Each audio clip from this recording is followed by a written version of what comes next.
Imagine this: you're lying in bed, the world hushed, the night wrapped around you like a soft, heavy blanket, the kind of quiet where even your breath seems to echo.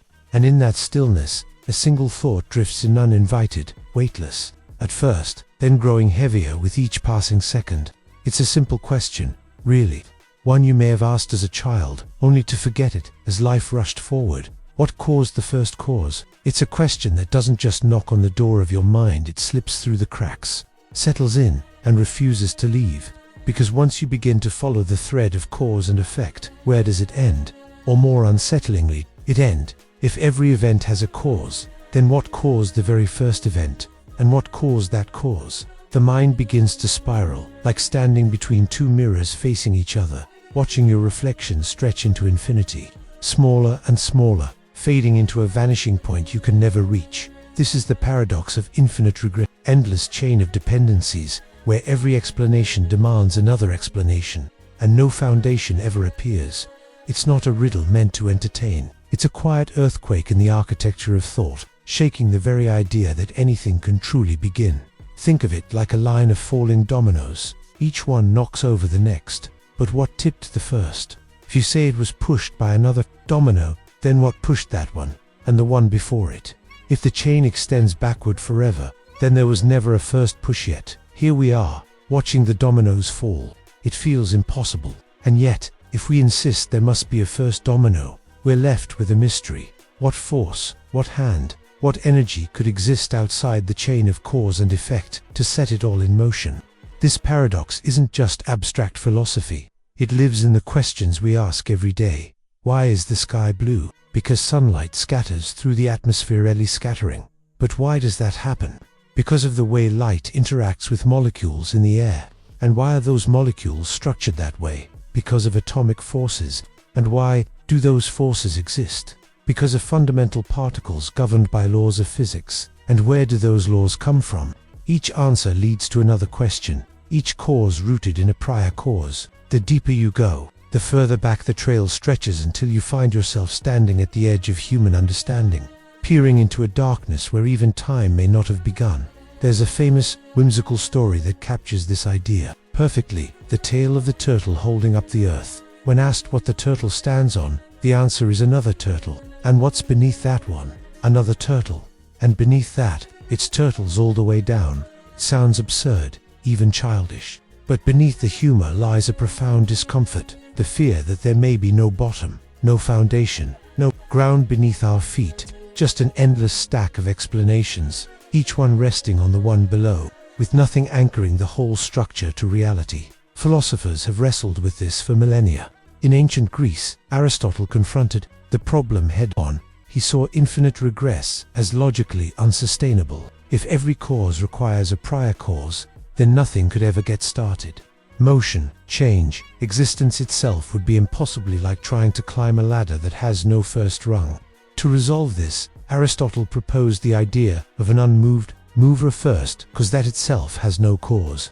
A being or force that initiates all motion without being moved by anything else. For Aristotle, this was not necessarily a god in the religious sense, but a necessary logical conclusion. Something must break the chain, or nothing would exist at all. Centuries later, thinkers like Thomas Aquinas adapted this idea into theological arguments for the existence of God, the prime mover, the uncaused cause. In this view, the universe cannot explain itself. It points beyond itself to a source that exists outside time, outside dependency, outside the need for explanation. But even this solution brings its own paradox. How can something exist without a cause? Isn't that a violation of the very logic we're using to seek answers? Then there are those, like the Scottish philosopher David Hume, who questioned the premise itself. Hume argued that our belief in causation, this idea that every event must have a cause, is not something we observe in the world, but something we impose on it. We see one event follow another, billiard ball striking another, which then rolls away, and we say, the first caused the second. But do we actually see the causation? Or do we just see sequence? Hume suggested that causality might be a habit of the mind, not a law of the universe. If so, the entire structure of infinite regress might be built on a psychological illusion. Modern physics adds new layers to the puzzle. The Big Bang is often described as the beginning of the universe of space, time, matter, and energy. But what caused the Big Bang? Scientists can describe the universe's evolution from a fraction of a second after that event, but the moment of origin itself remains beyond empirical reach. Some theories, like quantum cosmology, suggest the universe could have arisen from a quantum fluctuation, a random event in a pre-existing quantum field. But then, what caused that field? And where did the laws of quantum mechanics come from? Even the concept of time becomes slippery. If time began with the Big Bang, then asking what came before may be meaningless, like asking what's north of the North Pole. But if time is infinite, stretching endlessly into the past, then we're back to infinite regress, an infinite number of moments, each dependent on the one before.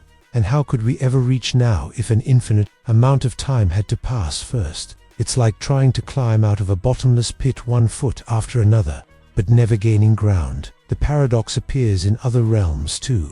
In epistemology, the study of knowledge, how do we justify our beliefs? You believe something because of evidence, but why do you trust that evidence? Because of reasoning, but why do you trust that reasoning? Because it's logical. But why is logic reliable? Because it works. But why does it work? Again, the chain stretches backward, and if every belief requires justification, and each justification requires another, then no belief is ever truly secure. Knowledge itself seems to float on an endless sea of assumptions. And what about consciousness? Your thoughts arise from brain activity from neurons firing, neurons from chemistry from physics from quantum fields. But where does the experience of thought come from? And what triggered the first thought in the history of mind? Was it caused by something physical? And what caused that? The regress continues, not just through space and time, but through the layers of being, from matter to mind. The implications are both humbling and disorienting. If infinite regress is real, then there is no origin, no true beginning, no moment of creation, just an eternal chain of because, stretching into a past we can never touch. It suggests that the universe may not need a reason to exist, it simply is, and always has been, in some form. Time might not be linear, but cyclical or even illusory. Or perhaps reality is self-sustaining, like a loop in which the future feeds the past, and the past shapes the future in an eternal feedback cycle. But if infinite regress is impossible, then we must accept that something exists without a cause, something unexplainable, perhaps divine, perhaps natural but beyond our comprehension. And that is its own kind of abyss. So we stand at a crossroads. One path leads to endless dependency, with no foundation.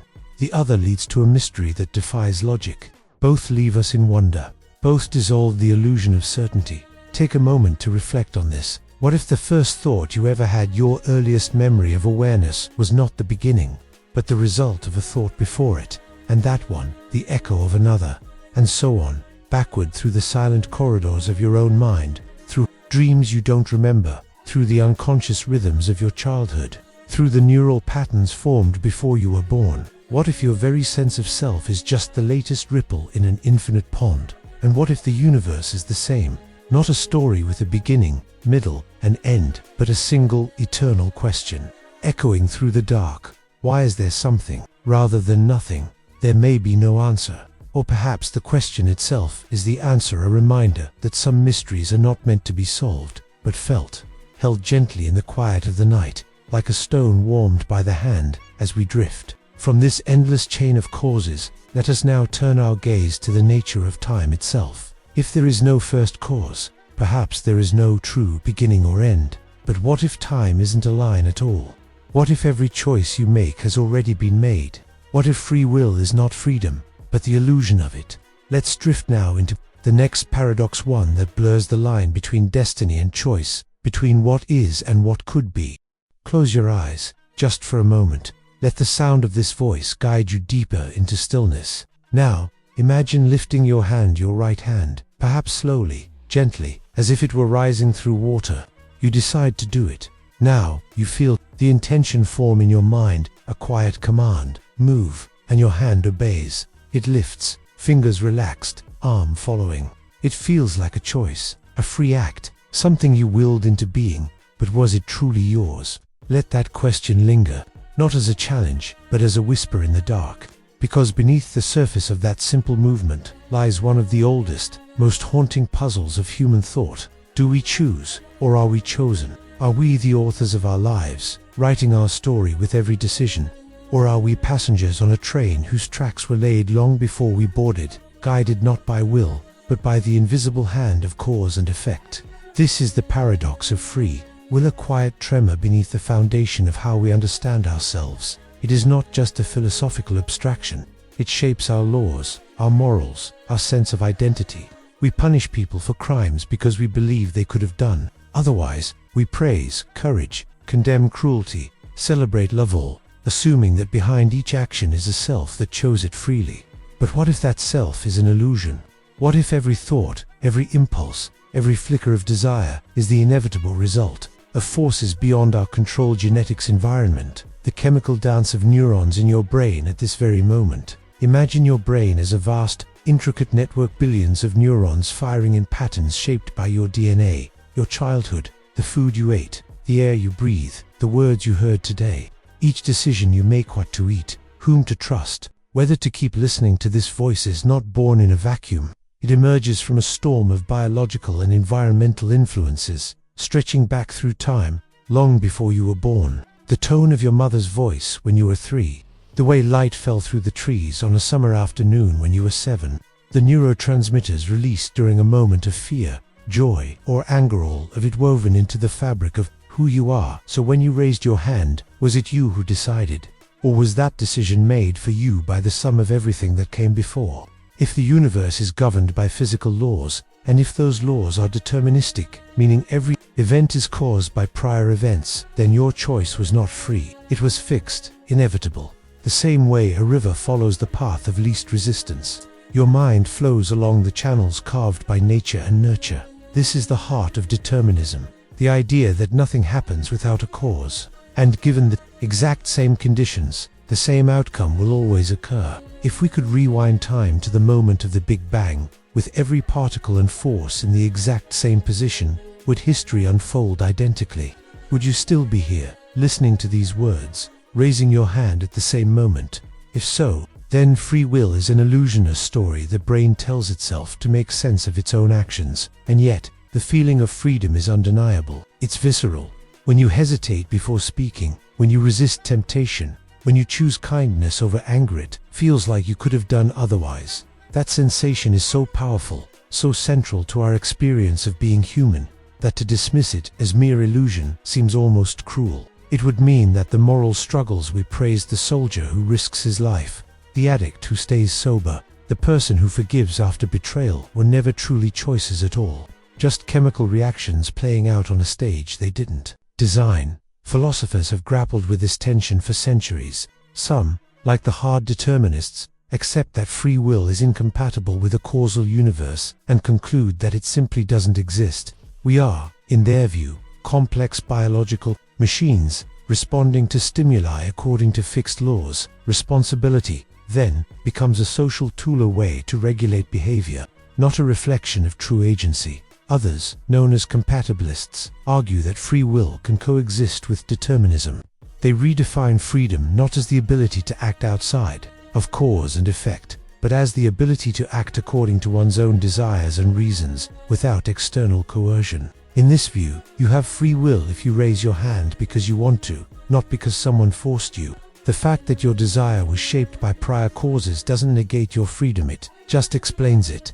You are still you, even if you are the product of a long chain of influences. But this softer version of free will leaves many unsatisfied.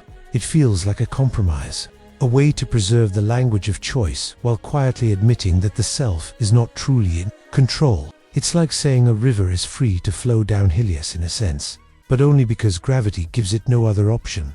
Then there's the wild card, quantum mechanics. At the subatomic level, the universe appears not to be strictly deterministic. Events unfold probabilistically, particles exist in states of possibility until observed, and outcomes are not certain, only likely. Some have suggested that this indeterminacy could open a door for free will. Perhaps consciousness exploits quantum randomness to make truly free choices. But randomness is not freedom. If your decision to raise your hand was the result of a random quantum fluctuation in your brain, Is that you choosing? Or is it just chaos masquerading as agency? A coin toss in the mind is no more free than a predetermined sequence. Freedom implies control, authorship, intention, not chance, so we are caught in a bind. If the universe is deterministic, our choices are fixed. If it's random, our choices are arbitrary. Neither option leaves room for the kind of free will we feel we possess, the power to be the origin of our actions.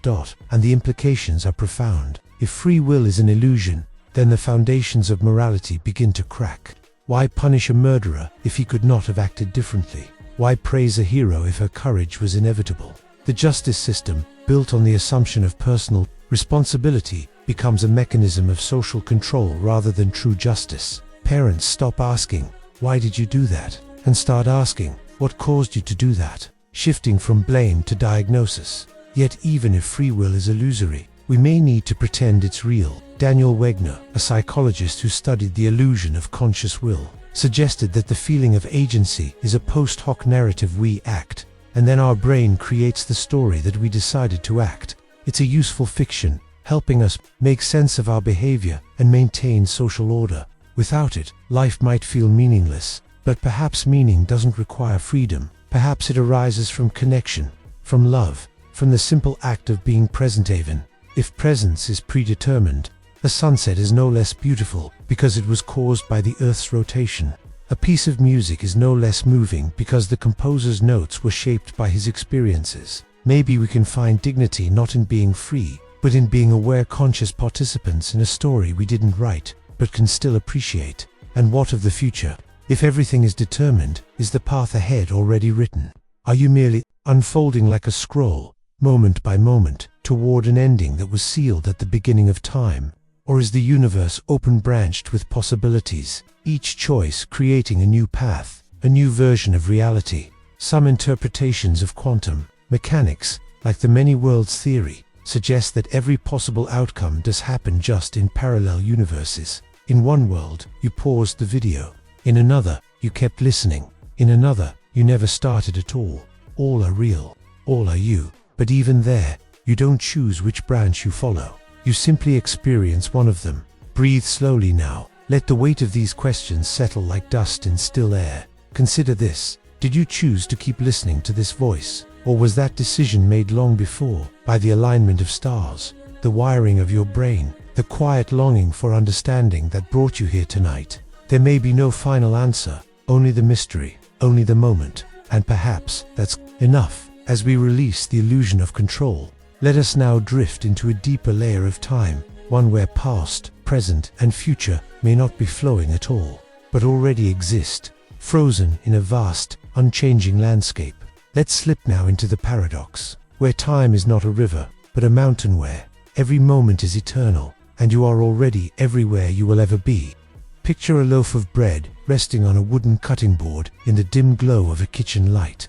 Each slice is thin, precise, marked by the knife's steady hand. One slice is 9 p.m., the next 9:01, then 9:02, 9:03, each moment neatly separated, yet part of the same whole. Now imagine that every slice already exists, not one after another, not being created as time passes, but all of them, from the first to the last, present at once. The entire loaf is complete, nothing is missing, nothing is yet to come. This is the essence of the block universe theory, a vision of reality in which time does not flow, but simply is.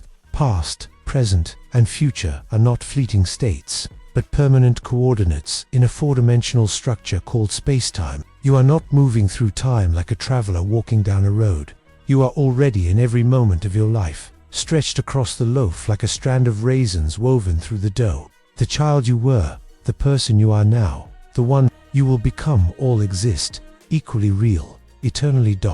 It's a deeply counterintuitive idea. Our entire experience tells us that time passes, the clock ticks, the sun sets, we age, we remember yesterday, anticipate tomorrow, and cling to the fragile, flickering flame of now. But according to Einstein's theory of relativity, this sense of flow is not a feature of the universe itself, it is a feature of our perception.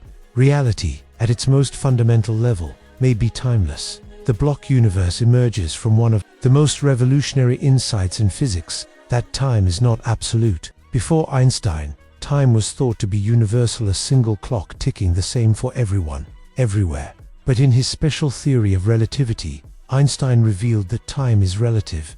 It stretches and compresses depending on speed and gravity. Two people moving at different velocities will measure time differently. Clocks on fast-moving spacecraft run slower than those on Earth. Clocks near a black hole crawl almost to a halt. Even more startling, there is no universal now. Two events that appear simultaneous to one observer may occur at different times for another, depending on their motion. Imagine two lightning bolts striking the front and back of a moving train. To someone standing on the platform, they might appear to happen at the same instant, but to a passenger in the middle of the train, one bolt would appear to strike first. Both are correct. There is no privileged perspective. This shatters the idea of a single, objective present. So if now depends on where you are and how you're moving, then the present cannot be a universal slice of reality. Instead, physicists began to see space-time as a fixed four-dimensional block, 3 dimensions of space, one of time where every event, from the birth of a star to the flutter of your eyelid tonight, has a precise location. The Big Bang is not something that happened. It is a point at one end of the block. The heat death of the universe, or whatever lies in the distant future, is another point at the far end. Everything in between, your first breath, your last thought, the rise and fall of civilizations is already there, etched into the geometry of space-time like constellations in the night sky. Think of a film on a DVD. The entire story exists, from opening credits to final frame encoded in the disc. When you press play, the laser illuminates one frame at a time, creating the illusion of motion and progression. But the movie isn't happening, it's already complete. You are simply experiencing it sequentially.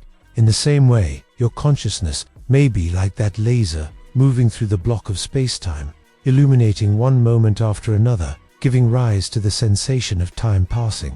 But the future is not unwritten. The past is not gone. They are just as real as this not where your awareness is currently focused. This idea can be unsettling. If the future already exists, then every decision you will ever make has already been made.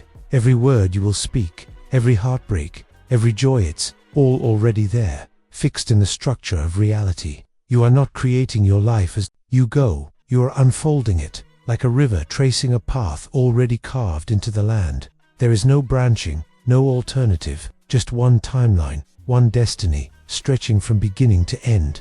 And what of death? In the block universe, death is not an end. It is simply a location in space-time, like a city on a map. You were born at coordinates x, y, z, t, and you will die at x, y, z, t. But just as Paris still exists even when you're not there, your birth, your childhood laughter, your quiet moments of wonder, they all still exist, forever. You were always 5 years old on a summer afternoon, chasing fireflies. You were always 23, standing on a bridge, watching the rain fall into the river.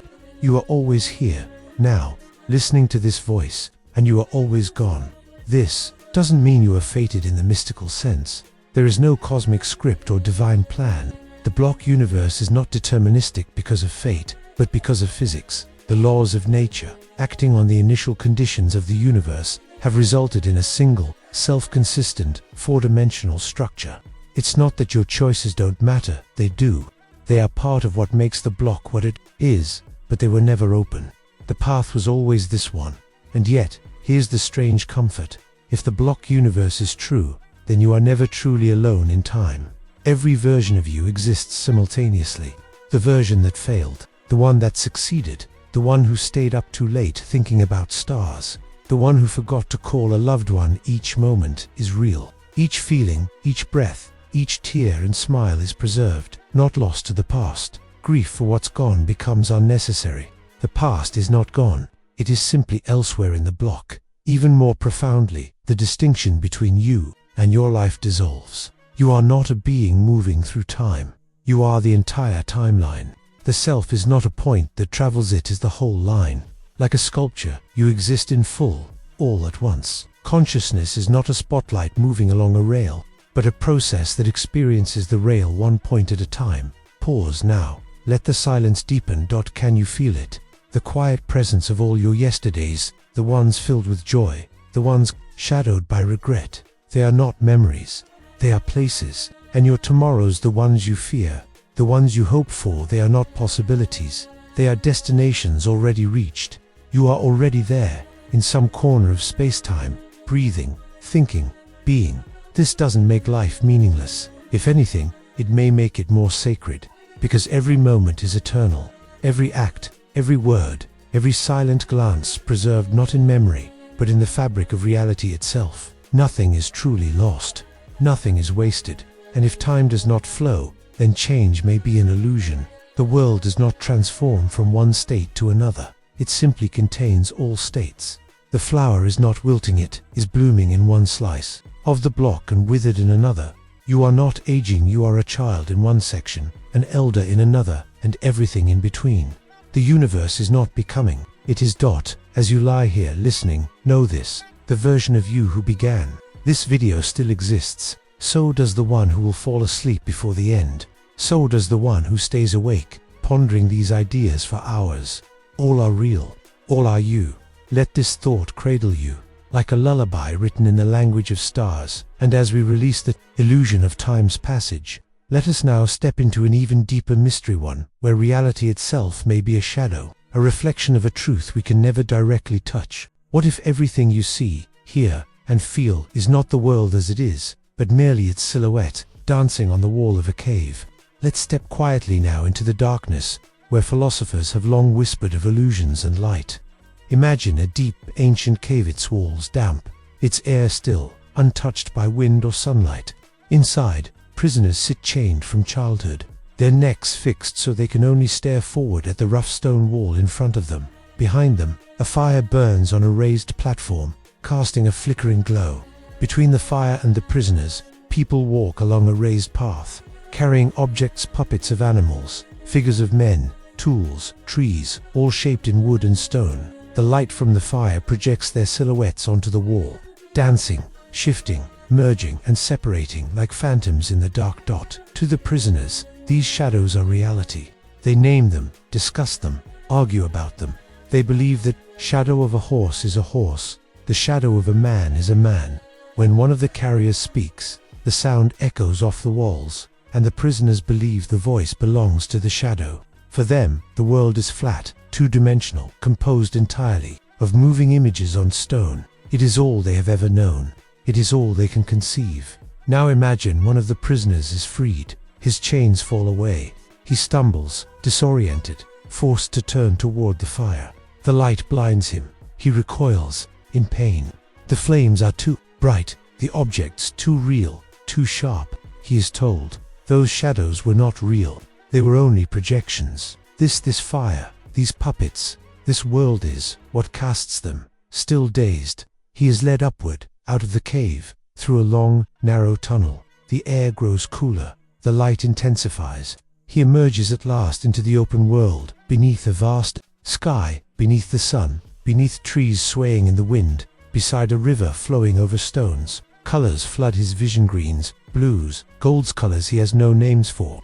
He sees a real horse, hears its breath, feels its warmth. He touches water, tastes fruit, watches clouds drift across the sky. At first he cannot believe it. It is too much, too real. He wants to go back to the shadows, to the familiar darkness where things made sense. But slowly, his eyes adjust. He begins to understand. The cave was a lie. This is truth. Dot. And then comes the hardest realization of all. He must return. He descends once more into the cave. His eyes now weakened by the light. He stumbles in the darkness. The other prisoners laugh at him. They say he has ruined his sight. When he tells them of the sun, of trees, of the real world beyond, they mock him. They say he is mad. And if he tries to free them, they might kill him, to protect the only reality they know. This is Plato's Allegory of the cave story, written over 2,000 years ago, yet as alive today as it was in ancient Athens. It is not merely a myth, it is a mirror, a quiet, relentless question. Are we, too, mistaking shadows for truth? Plato crafted this allegory to illustrate a radical idea, that the world we perceive with our senses is not reality itself, but a dim reflection of a deeper, truer realm, the world of forms or ideas. For Plato, the perfect circle, the essence of justice, the pure concept of beauty, these exist not in the physical world. but in an eternal, unchanging dimension, accessible only through reason, through philosophy, through the disciplined mind. The objects we see, the tree, the chair, the human face, are mere imperfect copies, like shadows cast by the real thing. The cave, then, is the world of appearances. The fire is the sun of our limited understanding. The shadows are our perceptions, fragments, distortions, illusions. The prisoner who escapes is the philosopher, the seeker of truth, the one who dares to question, to doubt, to climb toward the light. But the allegory reaches far beyond ancient philosophy. Today, it pulses with new meaning. For we, to live in caves, though ours are not carved from stone, but built from data, from screens, from assumptions, from the very architecture of our minds. Consider this: your brain does not see the world directly, it never has. What you experience as reality is not an unfiltered broadcast from your eyes and ears, but a carefully constructed simulation. Light hits your retina, sound vibrates your eardrum, pressure presses against your skin, but none of this is real. In the way you think, these are signals, fragments of information, interpreted by a brain that fills in gaps, makes assumptions, and creates a coherent narrative. You do not see the world.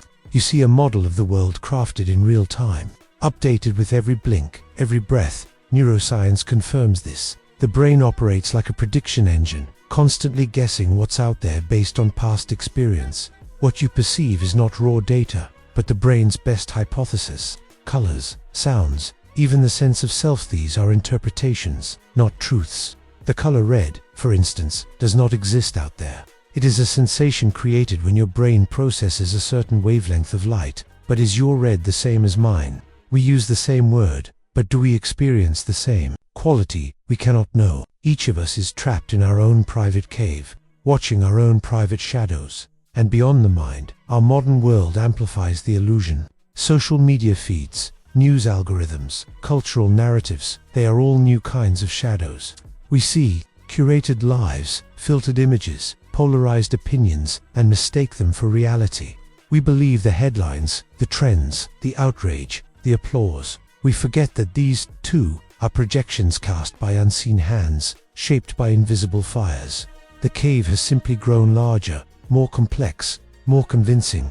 Even science, our greatest tool for understanding, may be another layer of the cave. Every theory, every model, every equation is a shadow, a representation, not the thing itself. We speak of atoms, of quantum fields, of space-time, but these are metaphors, maps, not the territory. We may never step fully into the sunlight. We may only ever glimpse it through the cracks. And here lies the deepest implication of the allegory. Truth may be painful. The escaped prisoner suffers. His eyes burn. He longs for the comfort of the familiar. So too with us. To question reality is to risk disorientation. To doubt what you see, what you believe, what you've been told it, is to invite uncertainty, loneliness, even despair. It is easier to stay chained, easier to accept the shadows. But once you've seen the light even for a moment, you can never unsee it. The shadows lose their power. You may still live in the cave, but you know it is a cave, and that knowledge changes everything. Yet there is a final, haunting twist. What if the world outside the cave is also a cave? What if the sun is just another fire, casting new shadows on a larger wall? What if the philosopher, having climbed so high, discovers that every truth he reaches is just another layer of illusion? This is the infinite regress of knowing, each revelation revealing a deeper mystery, each escape leading to another prison. Perhaps there is no final outside, no ultimate reality, only caves within caves, shadows upon shadows, stretching into the infinite dot. Rest now, let the silence settle around you like dust in an ancient chamber, and ask yourself, what if the thoughts you're having right now, the ones about this video, about time, about free will, about truth, are not insights, but just more shadows, flickering on the wall of your mind, cast by a fire you cannot see? You may never escape. You may never reach the sunlight, but the yearning to see that is the first step, that is the chain beginning to loosen. And as we sit in this quiet cave of thought, let us now turn our gaze to a possibility even more unsettling. What if the shadows aren't just distorted reflections of reality, but deliberate creations? What if the fire behind us is not natural, but artificial? What if the entire cave is a program, a simulation, designed to make us believe in a world that does not exist? Let's consider then the possibility that none of this is real, that we are not prisoners of perception, but players in a cosmic game, unaware that the screen is not the world. Close your eyes. Imagine a world so vivid, so real, that its inhabitants do not suspect they are anything but flesh and blood, living under a sky of stars, breathing air, feeling love, grief, longing. They walk through cities, raise children, write poetry, fall in love, go to war. They believe in time, in cause and effect, in the ground beneath their feet, but none of it is real. It is all code lines of mathematics, running on a machine so advanced it makes our most powerful supercomputers look like abacuses. This world is not a planet, it is a program, and the people in it conscious, feeling, thinking are simulations. Now, ask yourself, how do you know you're not one of them? This is the simulation hypothesis, a quiet, creeping idea that has grown from science fiction into serious philosophical and scientific debate. It suggests that we may not be biological beings living in a physical universe, but digital minds embedded in an artificial reality, created by a civilization far more advanced than our own. We are not the originals, we are the copies. And the world around us, the trees, the stars, the warmth of sunlight on your skin is not fundamental reality, but a meticulously rendered illusion. The modern version of this idea was most rigorously framed by philosopher Nick Bostrom in 2003. He proposed a trilemma of three possibilities, one of which must be true. First, civilizations like ours almost always go extinct before reaching a level of technological maturity where they can run realistic ancestor simulations. Second, even if civilizations survive and advance, they choose not to run such simulations, perhaps for ethical reasons or lack of interest. Third, we are almost certainly living in a simulation. Bostrom's argument is not based on mystical intuition, but on probability. If the first two options are false, if civilizations do survive, do become technologically capable, and choose to run vast numbers of high-fidelity simulations, then the number of simulated minds would vastly outnumber the original, biological ones. Think of it like video games. If future humans can create thousands, millions, even billions of conscious simulations, entire virtual civilizations, then statistically, any given mind, including yours, is far more likely to be simulated than real. You are not the player, you are the character. And if that sounds far-fetched, consider how quickly our own technology is advancing. Just decades ago, video games were simple blocks on a screen. Today, we have photorealistic worlds, AI-driven characters, and virtual reality so immersive it can trick the senses. If this trajectory continues for another century or millennium, what might be possible? A simulation so detailed that the minds within it believe they are autonomous, that they have free will, that they are real. From the inside, there would be no way to tell the difference. Some scientists and thinkers take this seriously. Neil deGrasse Tyson has said he believes the odds are high that we're in a simulation. Elon Musk has suggested it's 1 in billions that we're in base reality. Even physicists like James Gates have found structures in string theory that resemble error-correcting codes, like those used in computer programs, raising the tantalizing possibility that the laws of physics themselves might be written in code. And if we are in a simulation, might there be glitches, moments that don't quite fit? Deja vu, when you feel you've lived this moment before. Could it be a rendering loop, a frame repeating? Quantum indeterminacy, where particles exist in multiple states until observed, might resemble a program that only renders detail when observed. To save processing power, the speed of light as a processing limit, the Planck length as a pixel size. These are not proofs, of course. They are speculations, but they are the kind of thoughts that linger in the quiet hours, when the mind wanders just beyond the edge of certainty. Now, consider the implications: quiet, vast, and deeply unsettling. If we are in a simulation, who is running it? A post-human civilization, evolved beyond biology, living in a universe we can't comprehend. A curious scientist, running a simulation to study history, consciousness, or evolution. Or perhaps a child, playing a game called Ancient Earth, predigital era, adjusting the parameters for fun. Are we part of an experiment, a historical archive, a work of art, or just entertainment? And what happens if the simulation ends, if the power is cut, the program closed, the server shut down? Does consciousness cease, or does it transfer? Is there a real you waiting on the other side, waking up from a dream that lasted a lifetime? Or is this all there is? These questions could lead to despair. If nothing is real, why care? Why love? Why create? Why suffer? But for some, the opposite is true. If life is temporary, if it is a dream within a dream, then every moment becomes more precious. Like a beautiful dream you don't want to forget. Every sunrise, every laugh, every touch gains weight. You are not less real because you are simulated. You still feel, you still love, you still wonder. And that wonder, this very thought, this voice in your mind, might be the most real thing of all.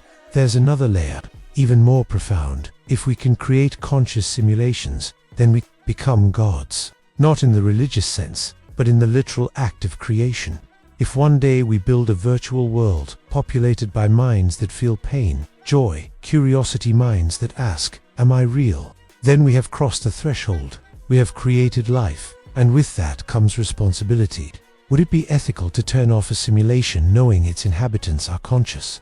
Would they have rights? And if we are the creators, might we also be the created? The possibility forms an infinite regress, a simulated civilization that creates its own simulations, nested like Russian dolls, layer upon layer, with no knowing which level is the original law, if there is one at all. Let the ideas settle into your mind like a stone sinking through dark water. What if the voice you hear in your head, the one thinking these thoughts, questioning, doubting, feeling, is not a soul, not a spirit, but a process, a cascade of information, a self-referential loop in a vast computational network? What if your memories are not recordings of the past, but data points generated to create continuity?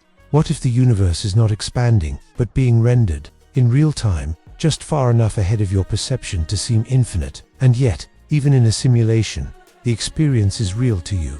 Pain hurts, love aches, beauty moves you. The simulated sunset over a digital ocean can still take your breath away. The fact that something is artificial does not make it meaningless. A song composed by AI can still make you cry. A story written by an algorithm can still change your life. So perhaps the truth of existence is not in its origin, but in its depth. Not in whether the world is made of atoms or code, but in whether it matters. And if we are in a simulation, maybe the purpose is not to escape, but to awaken within it, to ask the questions, to feel deeply, to wonder. Maybe the creators want us to become aware, to realize we are in a story, and then, in that realization, transcend it. Or maybe there's no grand design. Maybe the simulation runs without oversight, forgotten, left to unfold on its own, like a garden grown wild. And we, the simulated, are the only ones who care. Breathe slowly now. Let the weight of this possibility soften, like fog dissolving at dawn. You may never know for sure. There may be no test, no glitch, no message from the outside, but the mere possibility that this world, this self, this moment, might be part of something larger, stranger, beyond comprehension, invites a kind of reverence, a humility, a quiet awe. As we drift through this digital dream, let us now turn to the deepest mystery of all, consciousness. Because even if the universe is a simulation, one question remains: how does code give rise to feeling? How does information become experience? What if the mind is not just a product of the brain, but something more, something fundamental, like light or gravity, woven into the fabric of reality itself? Let's now drift into the enigma of consciousness, the last frontier of the self. Imagine this: scientists have mapped your brain in perfect detail. Every neuron, every synapse, every electrical impulse is recorded, modeled, and understood. They can predict when you'll blink, what word you'll say next, even the emotions that will rise in your chest when you hear a certain song. They can stimulate regions of your brain and make you feel joy, sorrow, nostalgia on command. They can decode your thoughts from brainwaves, translating silent intentions into language. Everything about your mind, its functions, its patterns, its responses has been explained. But there's one thing they cannot touch, one thing that remains untouched by all their instruments, all their models, all their equations: what it feels like to be you. Why? Is there a you at all? Why isn't all of this seeing, hearing, thinking, remembering just silent, unconscious machinery, like a self-driving car navigating the world without inner experience? Why does the color red look like anything Why does the taste of chocolate taste like something? Why does loneliness ache or love swell in your chest like a tide? This is the hard problem of consciousness, the most profound and stubborn mystery. In science and philosophy, it's not about how the brain works. That's the easy problem. The easy problems are understanding attention, memory, perception, behavior mechanisms we can observe, measure, and simulate. But the hard problem is different. It asks, why is there subjective experience? Why is there an inner world, a theater of awareness behind the eyes? Philosopher David Chalmers, who coined the term, put it this way: we can explain the functions of consciousness, how we react to stimuli, how we report our thoughts, how we integrate information, but none of that. He explains why it feels like something to be the one doing the experiencing. This inner dimension, the raw, unfiltered sensation of being alive, is what he calls qualia, the subjective qualities of experience, the redness of red, the sharpness of pain, the warmth of sunlight on skin. These aren't just data, they are felt. And here's the puzzle: no matter how deeply we study the brain, no matter how many neurons we map, we never find the feeling itself. We find the correlates, the brain activity that happens when you see red, but not the redness. It's like reading a book about music without ever hearing a note. You can describe the vibrations, the frequencies, the structure of the symphony, but you still haven't experienced the sound. Science excels at explaining objective phenomena that can be measured, repeated, observed from the outside. But consciousness is inherently subjective. It exists only from the inside. You know you're conscious because you are, but I cannot step into your mind and feel what you feel. I can only infer it from your behavior, your words, your brain scans. And that gap, the gap between the physical brain and the private world of experiences where the hard problem lives. Some believe consciousness simply emerges from complexity. The brain is the most complex object we know. 86 billion neurons, each connected to thousands of others, forming trillions of connections. Out of this vast network, awareness somehow arises, like wetness emerging from the interaction of water. Molecules.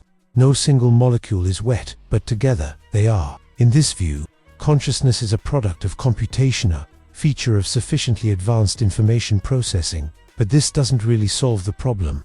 It just names it. Saying consciousness emerges is like saying life emerges. From chemistry it's true, but it doesn't explain how or why. Why should complex computation come with inner experience at all? A supercomputer could, in theory, simulate a human brain perfectly mimicking every neuron, every response, yet be completely dark inside. It could say, I feel pain, and act exactly as if it did, but there might be no one home.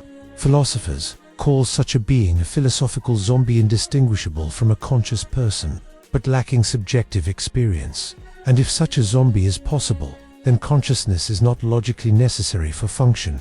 It's something extra, something unexplained. Another idea, far more radical, is panpsychism, the belief that consciousness is not unique to brains, but a fundamental property of the universe, like mass, charge, or space-time.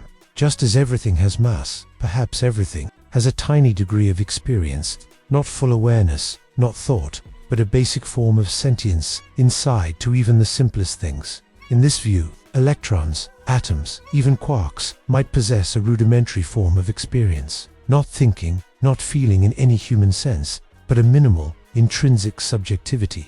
And when these tiny centers of experience combine like atoms forming molecules, neurons forming brains, they give rise to richer, more complex consciousness. You are not conscious because you have a brain, but because the universe is, in some deep way, conscious, and you are a particularly intricate knot in its unfolding awareness. It sounds mystical, even absurd, but panpsychism has a strange appeal. It avoids the mystery of how consciousness suddenly appears in complex systems. If it's already everywhere, in some minimal form, then it doesn't need to emerge. It just scales, yet it raises its own puzzles. How do countless tiny experiences combine into one unified mind?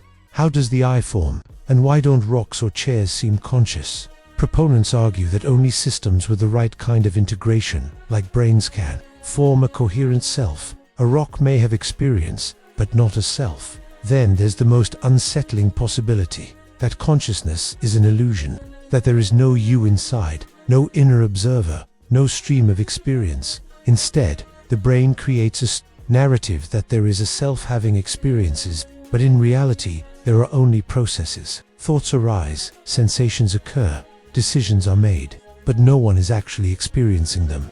The feeling of being present, of being the author of your thoughts, is a post hoc fabrication, like a narrator describing a movie after it's already played. This view, championed by thinkers like Daniel Dennett, suggests that the hard problem dissolves once we stop assuming there's a hard part.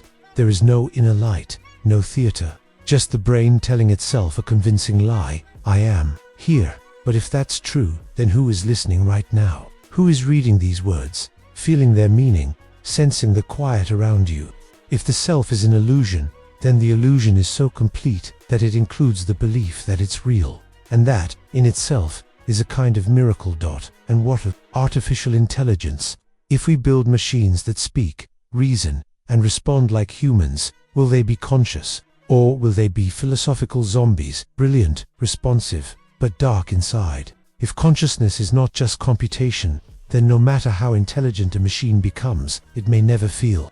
And if we don't know what consciousness is, how will we ever recognize it in another being?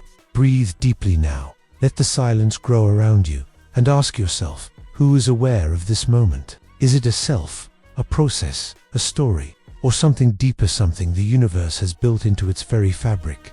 If consciousness is fundamental, then the cosmos is not a dead, mechanical void. It is alive with feeling. The stars may not think, but perhaps they know, in some way, that they shine. The wind may not speak, but maybe it feels, in its own way, the shape of the land it flows over.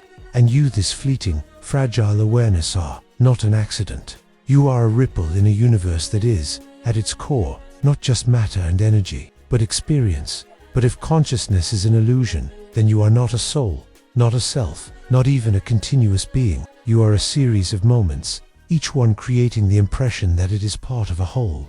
Like frames in a film, each moment says, I remember the last one, and I will continue to the next, even though no single frame contains the whole story. Either way, the mystery remains, and perhaps it always will. As we release the idea of a fixed self, let us now wander into the paradox of identity, where the question is not what you are, but when.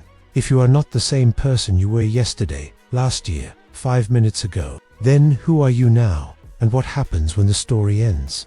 Let's drift now into the ancient riddle of the ship of Theseus. Long ago, in the ancient port of Athens, a great ship rested in the harbor, weathered by salt and time, yet preserved with reverence. This was the ship of Theseus, the vessel that carried the hero Theseus back from his legendary journey, having slain the Minotaur in the labyrinth of Crete. For centuries, the people of Athens maintained it with care, replacing rotted planks, worn ropes, and splintered masts as needed. Year after year, decade after decade, every piece of the ship was gradually renewed.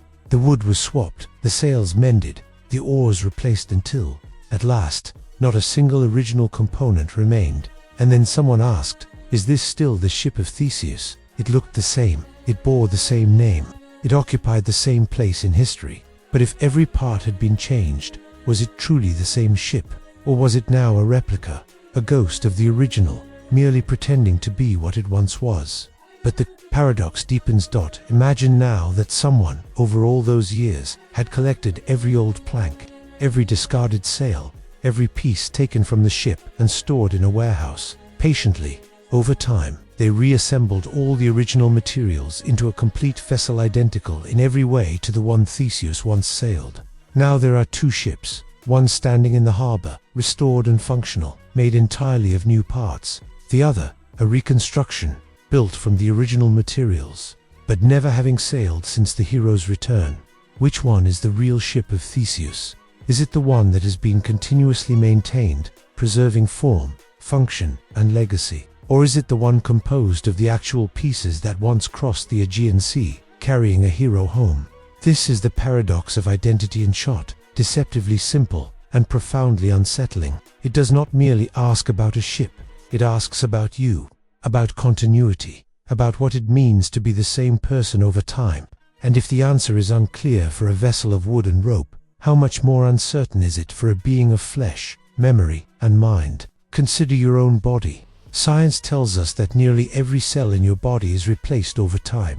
Your skin sheds and renews, your liver regenerates, even your bones, dense and solid, are slowly rebuilt by new cells over a cycle of about 10 years. Some estimates suggest that within 7 to 10 years, almost every atom in your body has been exchanged, flushed out by breath, food, water, and replaced by new matter drawn from the world around you. The atoms that make up your hands tonight were once part of soil, plants, rivers, perhaps even other living beings. They have no memory of you. They simply came, and they will go. So if your body is not the same matter it once was, are you still you? And what of your mind? Your thoughts shift like sand. Your beliefs evolve. You may once have been certain of something: religion, love, purpose, only to abandon it years later. Memories fade, distort, or are rewritten by time and emotion. You might look at a photograph of yourself from a decade ago and feel like you're gazing at a stranger. The person in that image had different dreams, different fears, a different heart. Is that you, or was that someone else wearing your face? If you woke up tomorrow with total amnesia or memory of your name, your past, your relationships, would you still be you? Your body would be the same. Your fingerprints, your DNA, your voice unchanged, but without the thread of memory. Who would you be? Would your loved ones still recognize you as their son, their partner, their friend? Or would they mourn the loss of the person they knew, even as your body stood before them, breathing, blinking, alive? Philosophers have wrestled with these questions for centuries. Some argue that identity lies in continuity of form and function. The ship is still the ship of Theseus because it has remained in use, maintained in a continuous line of existence. It never ceased being a ship. It was simply repaired. In the same way, you are still you because your life has been an unbroken sequence of moments, your body aging, your mind evolving, but never ceasing to exist. Even as cells die and thoughts change, the process continues. Like a river, you are never the same from one instant to the next, yet we still call it the same river. Others believe identity is rooted in psychological continuity, the chain of memory, intention, and self-awareness. It's not the matter or the shape that matters, but the story. You are you because you remember being you, because you can trace a line from childhood to now, a narrative of growth, regret, joy. Break that chain, erase the memories, sever the sense of self, and the identity dissolves. In this view, the reconstructed ship made from original planks, it might be more real than the restored one, because it contains the actual history, the physical evidence of the past. But for a person, it's the mind that holds the past, not the body. And then there are those who go further. There is no persistent self at all. What we call you is not a thing, but a process, a series of moments, each one arising and passing, each one creating the illusion of continuity. Like frames in a film, each moment says, I am the same as the one before, but no single frame contains the whole story. The I is a fiction. The brain tells itself to make sense of the chaos of experience. You are not a being. You are a verb, a happening, a story unfolding, moment by moment, with no central character. Now imagine a more disturbing twist. Teleportation. Suppose a machine could scan every atom in your body, disintegrate you completely, and transmit the information to another location, where an identical copy is assembled from new materials. The copy wakes up, remembers your life, feels your emotions, believes itself to be you. To the world, it is indistinguishable from the original. But you, the one who stepped into the machine, were destroyed as the person who emerges on the other side. You, or is it merely a copy, a perfect replica, inheriting your memories but not your consciousness? If identity is in the material, then no, it is not you. The original matter is gone. If identity is in the pattern, the information, the continuity of memory, then perhaps it is you. But what if two copies are made? Which one is the real you, or neither? This is not just science fiction. It forces us to confront what we truly value. Do we care about survival of the body, the continuity of experience, or just the persistence of the story? Let the thought drift. Are you a thing solid, enduring, unchanging in essence, or are you a story, written in water, constantly rewritten by time, memory, and change? A narrative that feels continuous, but maybe nothing more than a well-told lie. And if you are not the same person you were yesterday, last year, or a decade ago, then who are you now? Is there a core, a soul, a self? Or are you simply the latest version of a process that began long before you were aware of it, and will continue long after you're gone?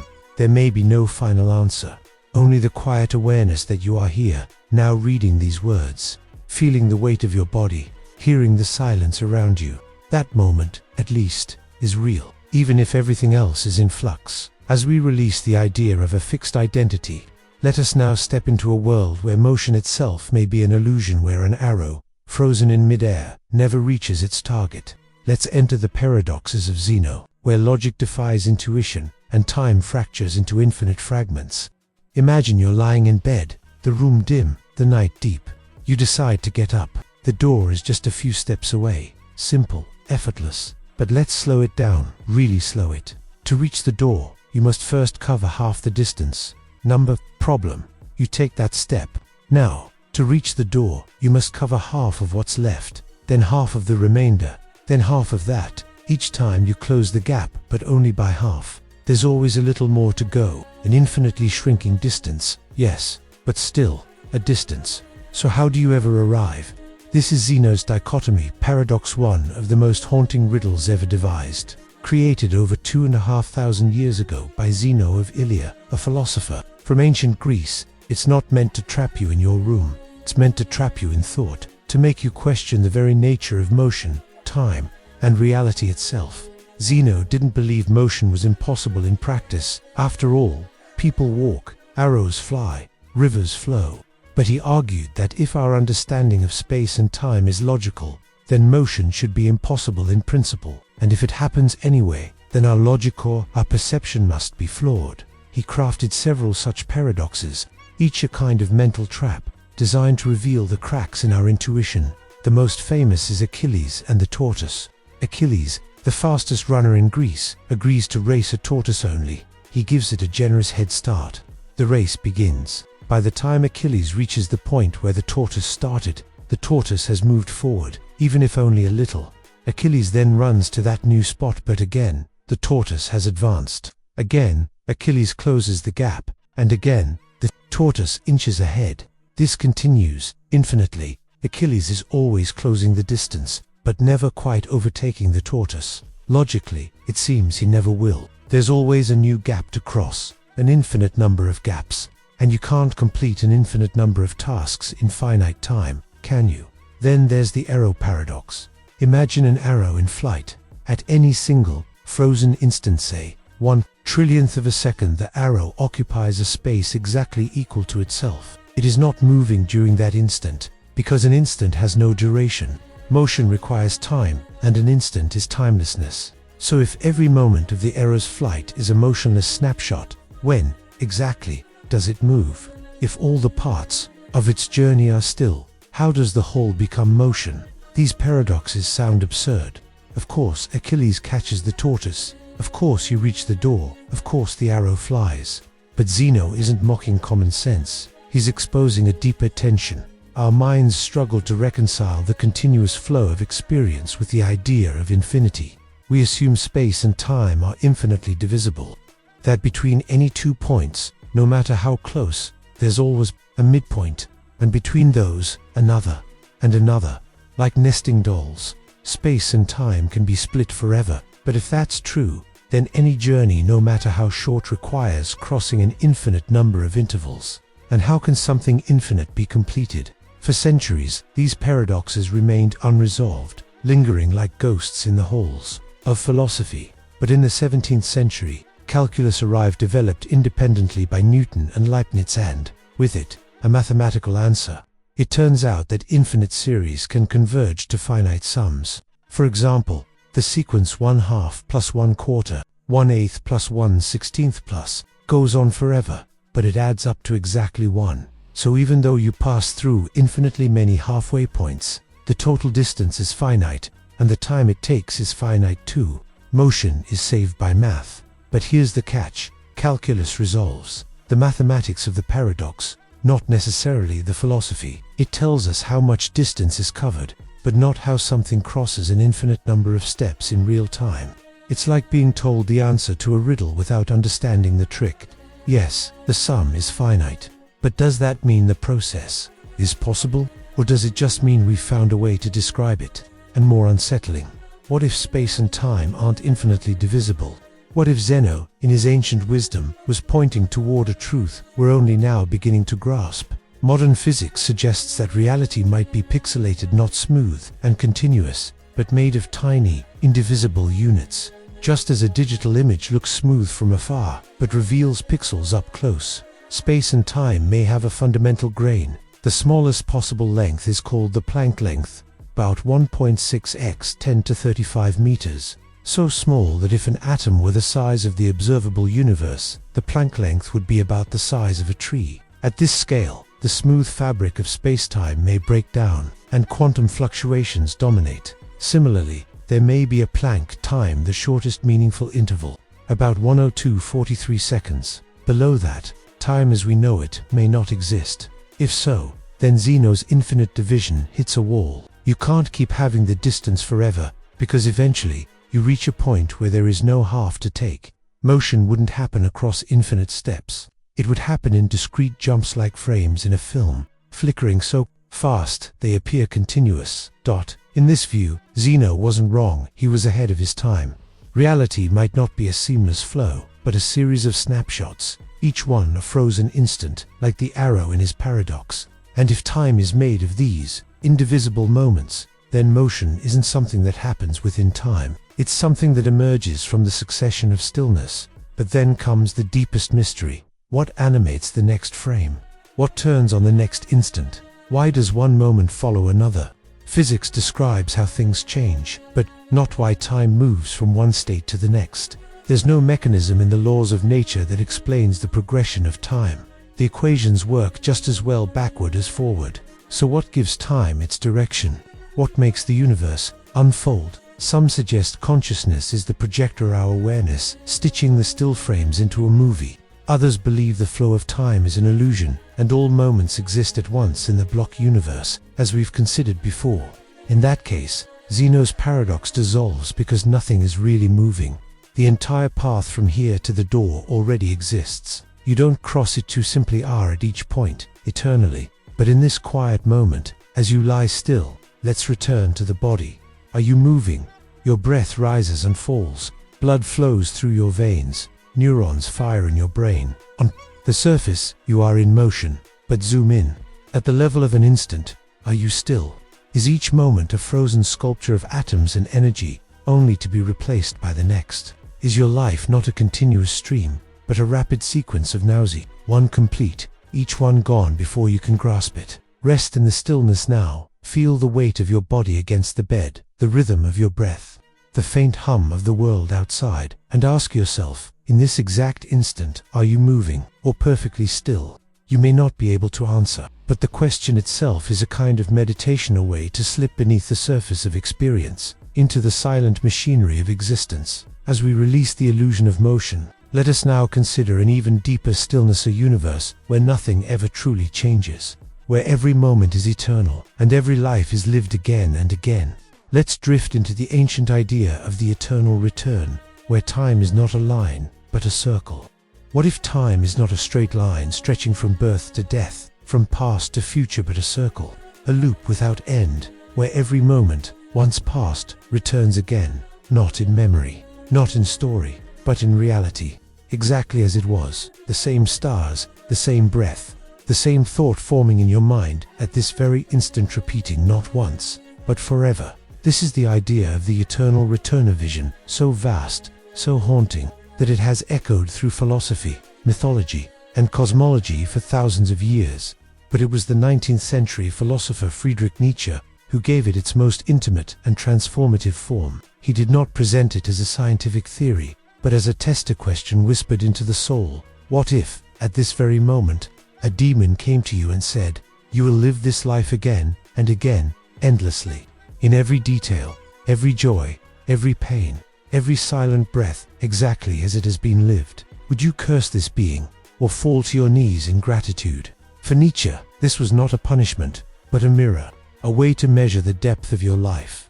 If the thought of reliving every moment, each regret, each failure, each tear, each burst of laughter fills you with horror, then you are not living authentically. You are avoiding, resisting, denying. But if you could say yes, if you could embrace not just the peaks of your life, but the valleys, the monotony, the suffering then. You are living with a more fatty love of fate. You are no longer a victim of time. You are its partner. Imagine it. You wake up tomorrow, and everything is the same. The same light through the window, the same ache in your shoulder, the same thought that slips in uninvited. Did I lock the door? You go through the day, and it unfolds exactly as it did before. You say the same words. You make the same choices. You feel the same pang of longing when a certain song plays. And then, the next day again, and the next, and the next. For eternity. No escape, no variation, no alternate path, just this life, over and over, forever. Would you go mad, or would you, in time, begin to see each moment not as a burden but as sacred, if you knew that every gesture, every kindness, every quiet act of courage would be repeated infinitely? Would you choose differently? Would you savor the warmth of tea in your hands? Would you look into the eyes of a loved one just a second longer? Would you forgive more freely, love more deeply? Because you know this moment, this fragile, fleeting thing is not just happening once, but eternally. The idea of eternal recurrence is not new. Ancient Hindu and Buddhist cosmologies speak of cyclical time, worlds dissolving and reforming over vast kalpas, eons upon eons. In Greek thought, the Stoics believed in palingenesis, the rebirth of the cosmos in an endless cycle. The seasons turn, the stars wheel across the sky. Why not time itself? And in modern physics, the idea has not vanished, it has merely changed form. Some cosmological models suggest the universe may not end in cold, eternal expansion, but in a big cruncher reversal of the Big Bang, where all matter collapses back into a singularity. And what then? Some theorists speculate that such a collapse could trigger another Big Bang, birthing a new universe. If the laws of physics remain the same and if the initial conditions are nearly identical, then the new universe might unfold in almost exactly the same way. Stars form, planets coalesce, life emerges, civilizations rise and fall, and somewhere, on a small blue world, a person lies in bed, listening to a quiet voice, wondering if time repeats. If so, then history is not a story with a beginning and end. It is a loop. And youth's version of you are not the first. You are not the last. You are one rotation in an infinite spiral.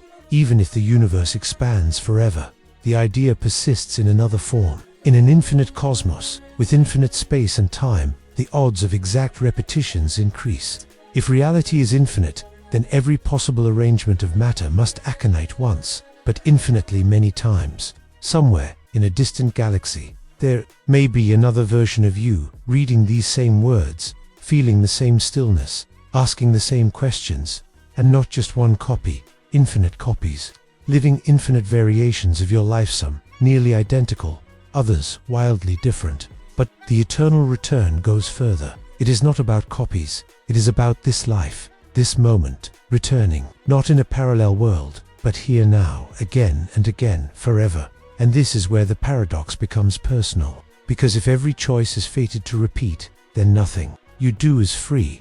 Every mistake is inevitable. Every loss, every betrayal, every missed opportunity written into the fabric of time. There is no redemption in the next life, because the next life is this one. No second chance, just the same path, walked endlessly. And yet strangely, this total lack of escape might be the source of true freedom. For when you stop hoping for a different future, when you stop regretting the past, when you realize that this moment is not just passing, but eternal, you may finally be able to meet it fully, not as something to fix, to improve, to escape, but as something to embrace. Breathe slowly now. Let the silence deepen and consider, what if this moment has already happened before? Not in memory, not in dream, but in reality. You have lain here, exactly like this, infinite times before. You have heard these words, felt this breath, seen this darkness, innumerable times, and you will again. Does that make it meaningless, or does it make it holy?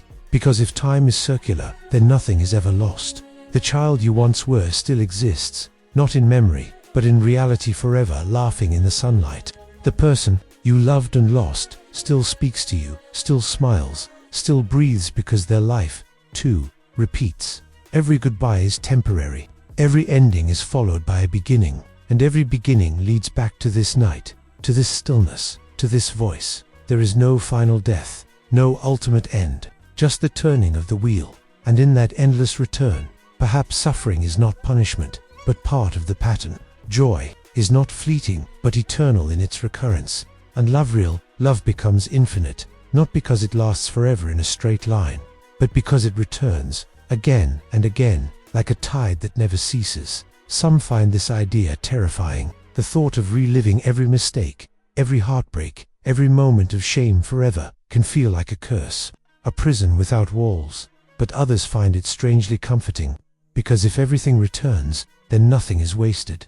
No act of kindness disappears.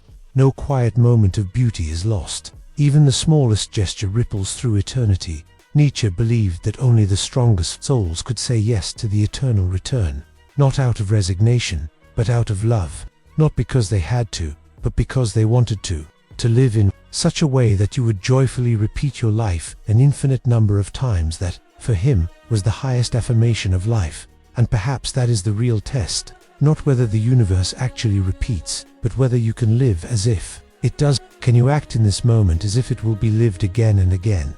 Can you speak with kindness, knowing those words will echo forever? Can you rest in stillness, knowing this peace will return without end? Let the thought settle like dust in moonlight. You may never know if time is linear or circular, if this life is a single thread or an endless loop. But in this quiet, in this breath, you can choose how to meet it, not with fear, not with regret, but with a quiet yes, as we release the weight of time's direction. Let us now drift into a realm where logic itself unravels, where a sentence can be true because it's false, and false because it's true. Let's enter the paradox of the liar, where language folds in on itself, and truth becomes a mirror reflecting into nothing. Close your eyes. Let the silence around you deepen, like water settling after a ripple. Now, listen to these words, spoken softly in your mind. This statement is false. Pause. Let it sit.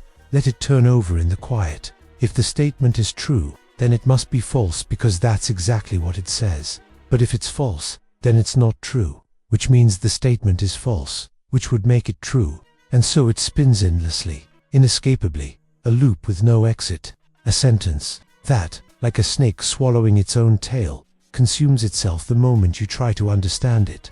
This is the liar paradox, one of the oldest, most deceptively simple riddles in human thought. Attributed to the ancient Greek philosopher Eubulides of Miletus, it has haunted logic for over 2 millennia.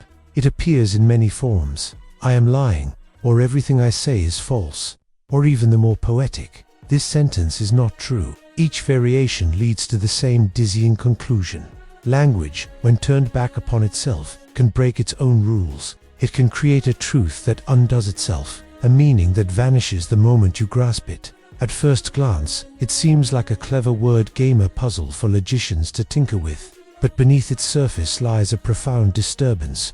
The liar paradox isn't just about a tricky sentence. It's about the limits of language, the fragility of truth, and the unsettling possibility that our tools for understanding the world, logic, reason, meaning, might be fundamentally flawed. We rely on logic as a foundation. We assume that a statement cannot be both true and false at the same time.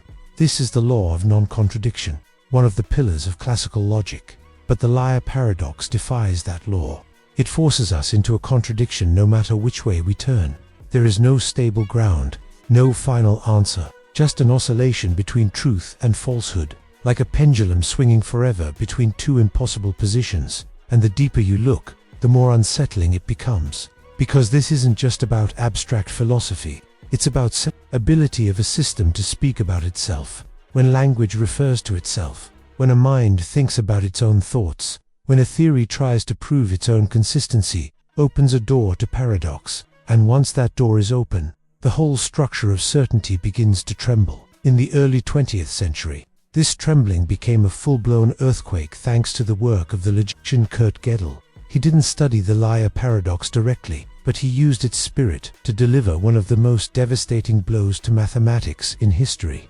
Gödel's incompleteness theorems revealed that in any formal system, complex enough to include basic arithmetic, there will always be statements that are true but cannot be proven within the system. He constructed a mathematical version of the liar paradox, a sentence that essentially says, this statement cannot be proven. If it could be proven, it would be false. If it's true, it can't be proven. Either way, the system is incomplete. The implications were staggering. For centuries, mathematicians had dreamed of a complete, consistent foundation for all of mathematics, a set of axioms from which every truth could be derived. Dale proved that such a dream was impossible. No system can fully capture its own truth. There will always be something outside, something unprovable, something that slips through the cracks. And if mathematics, the most precise, most logical of human endeavors, contains truths it cannot prove, what does that say about the rest of our knowledge? About science, about consciousness, about reality itself? Perhaps the universe is not fully logical. Perhaps it contains contradictions we cannot resolve. Or perhaps logic is not a mirror of reality, but a tool powerful but limited, like a flashlight that illuminates only part of a vast, dark room.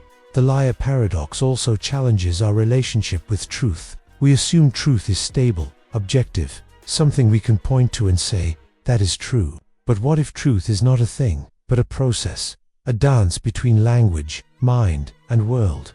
The statement, "This statement is false," has no fixed truth value. It's not true, it's not false, it's undecidable. And in that undecidability, we glimpse a deeper truth, that not everything can be classified, categorized, or resolved. Some philosophers have tried to escape the paradox by banning split. They argue that sentences shouldn't be allowed to talk about themselves, that language needs a hierarchy, like floors in a building, where lower levels can describe higher ones, but not the other way around. But this feels artificial. Self is everywhere, we say. I think, therefore I am. We reflect on our own thoughts. We write sentences like this one about sentences. To ban self-reference is to silence the mind's ability to turn inward, to question itself. And isn't that the essence of thought? Others suggest that the paradox reveals a flaw in binary logic, the idea that everything must be either true or false. What if there's a third option, a neutral value, or a spectrum of truth? In some systems of fuzzy logic, statements can be partially true, partially false. In periconsistent logic, contradictions can exist without collapsing the entire system. These are not escapes, but invitations to think differently, to accept that reality might be more complex than our old models allow. And what about the mind? If a thought can contradict itself, if a belief can undermine its own foundation, then how can we trust any of our thoughts? When you think, "I am not thinking," you create a contradiction. When you doubt your own doubt, where does it end? The mind, in its attempt to understand itself, becomes a hall of mirrors, each reflection distorting the one before. Let the loop spin gently in your mind. I am lying. If you're telling the truth, then you're lying. If you're lying, then you're telling the truth. And the voice that speaks these words, whose voice is it? Is it yours?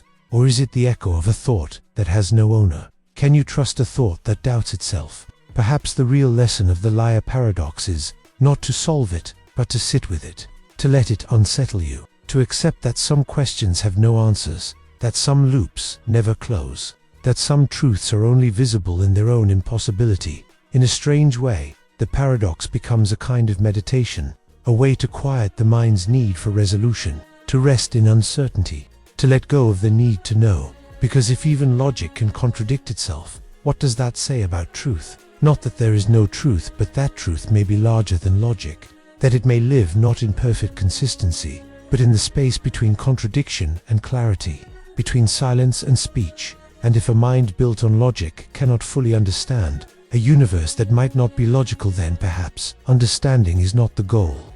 Perhaps presence is awareness. Wonder. Breathe slowly now.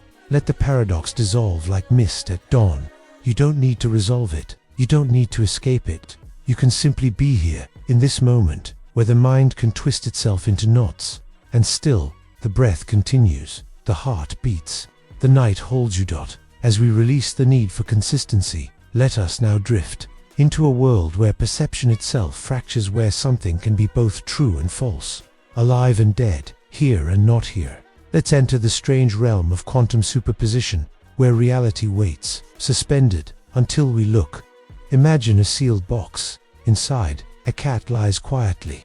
Beside it, a vial of poison, connected to a mechanism triggered by the decay of a single radioactive atom. The atom has a 50% chance of decaying within the next hour. If it decays, the poison is released. If not, The cat remains unharmed. The box is closed. No one can see inside. No sound escapes. After 1 hour, you stand before it, hand hovering over the latch. You don't know what's inside. But according to the rules of quantum mechanics, the cat is not simply either alive or dead. It is both, alive and dead.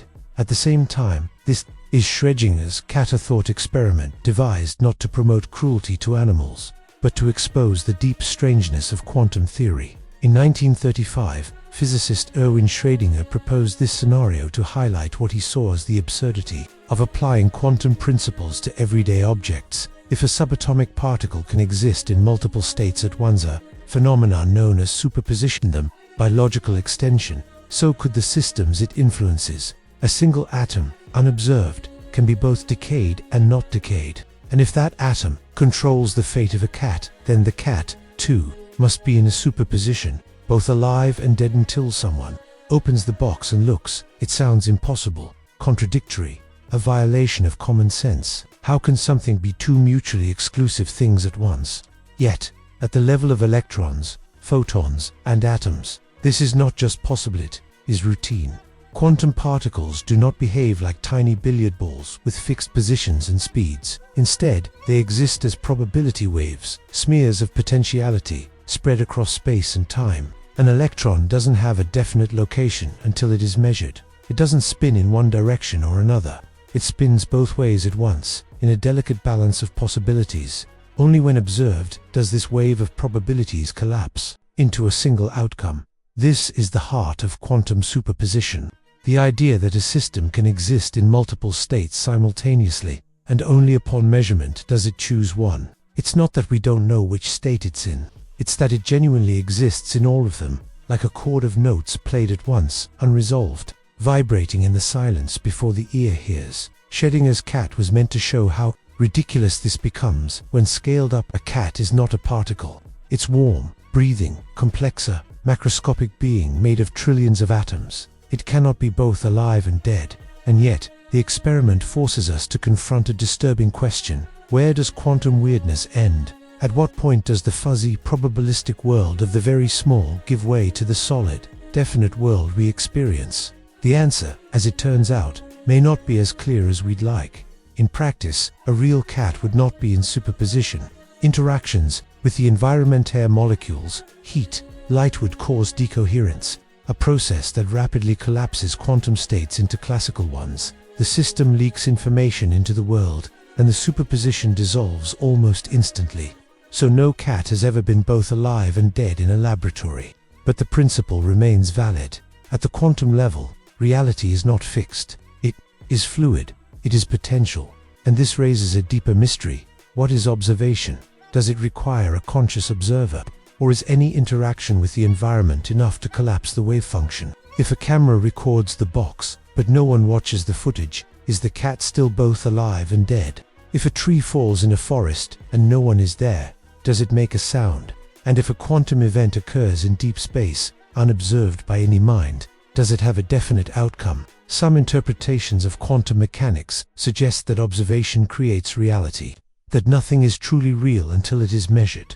This is the Copenhagen interpretation, long dominant in physics. It implies a profound role for consciousness, or at least for measurement shaping the world. But others reject this. The many worlds interpretation, proposed by Hugh Everett, offers a different solution.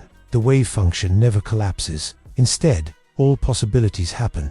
When you open the box, the universe splits. In one branch, you find a live cat. In another, a dead one. Both are real, both exist. And so do both versions of you, one relieved, one grieving. Every quantum event spawns new realities, branching endlessly, creating a multiverse of infinite variations. In this view, Schrödinger's cat is never in superposition. It is always either alive or dead, but in different worlds. You, the observer, are also split. There is no single outcome, only an ever-expanding tree of possibilities, each one equally real. And if that's true, then there are versions of you reading this in countless parallel realities, some where you paused the video, some where you fell asleep, some where you never started at all, some where you are happy, some where you are lost, some where you don't exist. All of them real, all of them you, in some sense. The implications are staggering. If everything is made of quantum particles, and those particles exist in superposition until measured, then why aren't we in superposition? Why do we experience a single, stable reality? Are we simply one thread in a vast tapestry of coexisting worlds? Or is there something special about consciousness, something that forces the universe to pick a lane? Even more unsettling, are you the observer, or part of the experiment?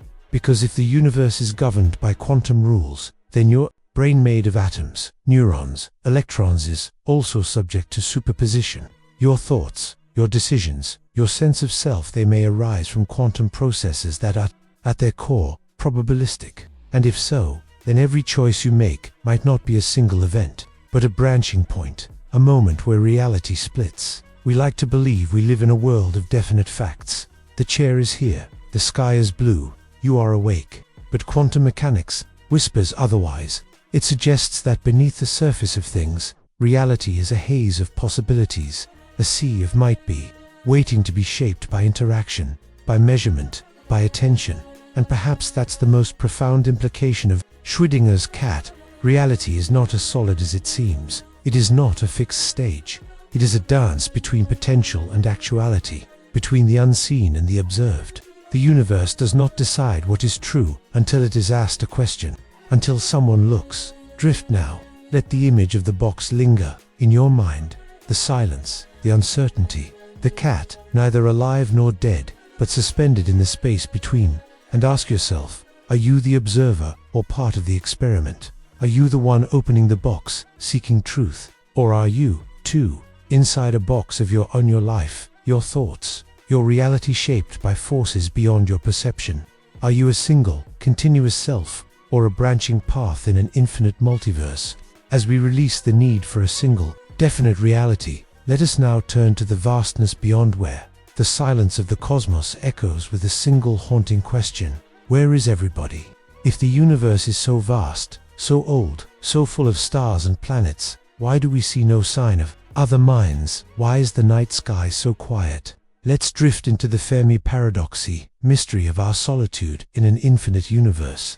Look up. On a clear, dark night, far from the glow of cities, the sky reveals itself not as a black sheet, but as a deep, shimmering ocean of light. Each star a sun, each sun likely surrounded by planets, and among them, how many worlds like ours, how many with oceans, with air, with the quiet chemistry of life unfolding in the dark. The numbers are staggering. There are over 2 trillion galaxies in the observable universe. Each, on average, contains hundreds of billions of stars. And now we know, thanks to telescopes like Kepler and TESS, that most stars have planets. A significant fraction of those are rocky, Earth-sized, and orbit within the habitable zone, the sweet spot where liquid water could exist. Statistically, there should be millions of planets in our own galaxy alone capable of supporting life, and the universe is old, nearly 14 billion years. Earth is only 4.5 billion years old. Life here arose relatively quickly. Intelligent, tool-making, language-using life emerged in the last fraction of that time. So if life can begin here, why not elsewhere? And if it has, why not long before us?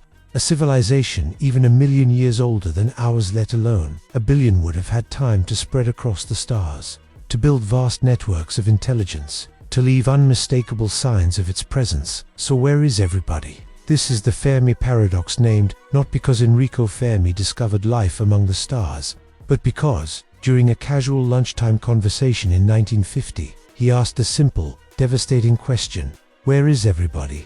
On the surface, it's a joke, but beneath it lies one of the most profound mysteries in science. Given everything we know about the scale and age of the universe, intelligent life should not only exist, it should be everywhere. The galaxy should hum with signals, glitter with megastructures, pulse with the movement of starships. We should have been visited, contacted, observed, and yet, silence. Radio telescopes scan the skies, year after year, and hear only the natural crackle of pulsars, the whisper of cosmic background radiation. No messages, no artificial signals, no Dyson spheres wrapping stars in solar collectors, no alien probes in our solar system. Just stars, just space, just us. And that silence is not empty. It is loud with implication. There are many possible answers. more unsettling than the last. Perhaps life is far rarer than we think. The chain from chemistry to consciousness may be so improbable, so fragile, that Earth is a 1 in a trillion accident. The spark that ignited life here never caught elsewhere. We are not just alone, we are unique. The only minds, the only dreamers, in a cosmos of silent rock and gas dot. Or perhaps life arises often, but intelligence does not. Evolution does not favor brains like ours. It favors survival, reproduction, efficiency. Most life, even on other worlds, may remain microbial, or at best, simple animals forever trapped in the shallows of complexity. Or perhaps, intelligent life does arise, but doesn't last.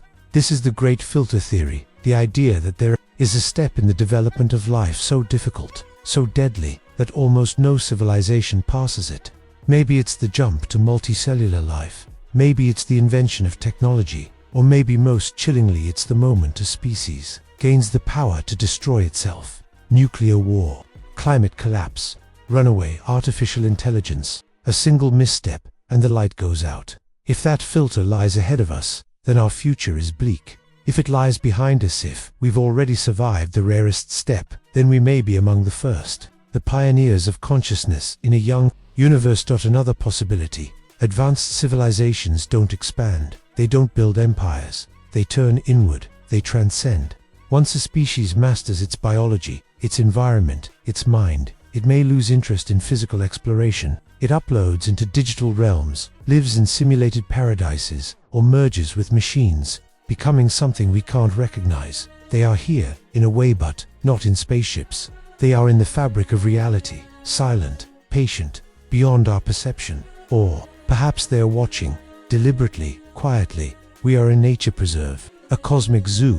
They avoid contact to let us evolve naturally, like biologists observing an untouched ecosystem. Or they've judged us unworthy, too violent, too chaotic, too young and chosen not to interfere. Some even suggest we are in a simulation, and the reason we don't see aliens is because the programmers didn't include them, or did, but placed them beyond our reach, like distant scenery in a video game.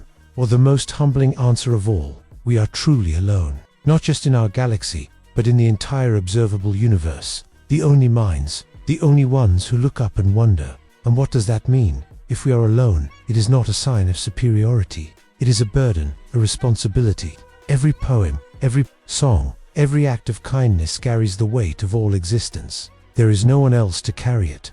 If we vanish, the universe may never know what love felt like, what art looked like, what it meant to stand beneath a night sky and feel small, yet connected. The silence of the stars is not just an absence, it is an invitation to listen, to wonder, to care, because perhaps the answer to the Fermi Paradox is not out there among the stars, but in here, within us, in our curiosity, in our capacity to ask the question at all. In the very fact that we notice the silence. Other species may not look up, they may not build telescopes, they may not dream beyond survival, but we do, and that changes everything. Maybe we are not late to the cosmic party, maybe we are early. The universe is still young, stars will burn for trillions of years. Life may not have had time to flourish everywhere yet. We may be among the first minds to awaken in a vast, dark cradle, waiting for others to follow. Or maybe the signals are coming, but we don't know how to hear them. Intelligence may not communicate with radio waves. It may use neutrinos, gravity waves, or forms of contact we can't yet imagine. Or it may be so alien that we don't recognize it as life at all. But for now, there is only silence, and in that silence, a kind of peace. Let it cradle you. Let the vastness settle over you like a blanket.